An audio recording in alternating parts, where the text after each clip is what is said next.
On July 21st, 1904, Frenchman Louis Rigolly became the first person to speed past the 100-mile-per-hour barrier when he accomplished the feat in his Gobron-Brillie race car at Ostende in Belgium.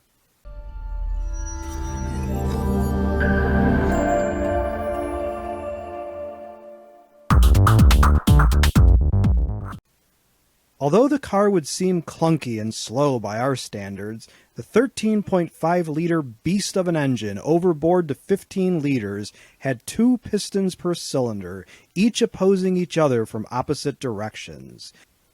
The engine probably produced a mere 25 to 50 horsepower, or HP, despite its size.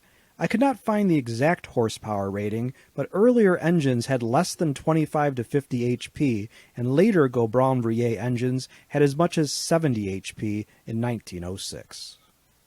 Rigolly had bested the previous record of about 97 miles per hour by his new record of 103 miles per hour, which in turn stood only for a few months.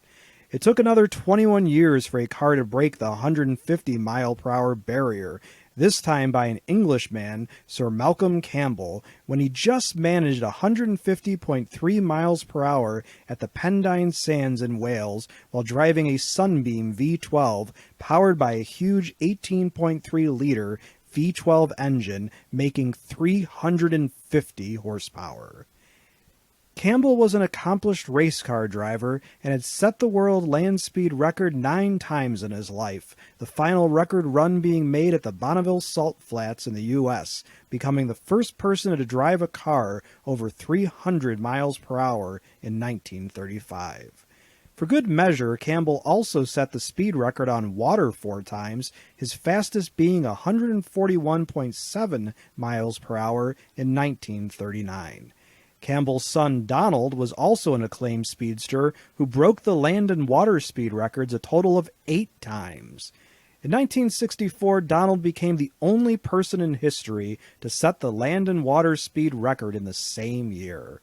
Donald died in an attempt to break the water speed record.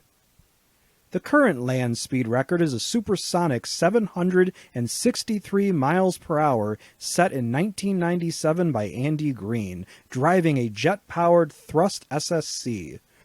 This vehicle is the first car to ever break the sound barrier. For you folks that cannot get enough of this speed business, the water speed record was set way back in 1978 at 317 miles per hour by Australian Ken Warby piloting his jet-powered Spirit of Australia. His unofficial max speed was an astonishing 345 miles per hour.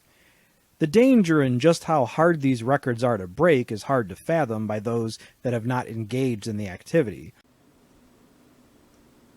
If you have the enormous amount of money, the enormous amount of skill, and the enormous amount of guts, go for it. Perhaps we will be reading about you next. As a question for my students and subscribers, what record would you like to break? Please let us know in the comments section below this video.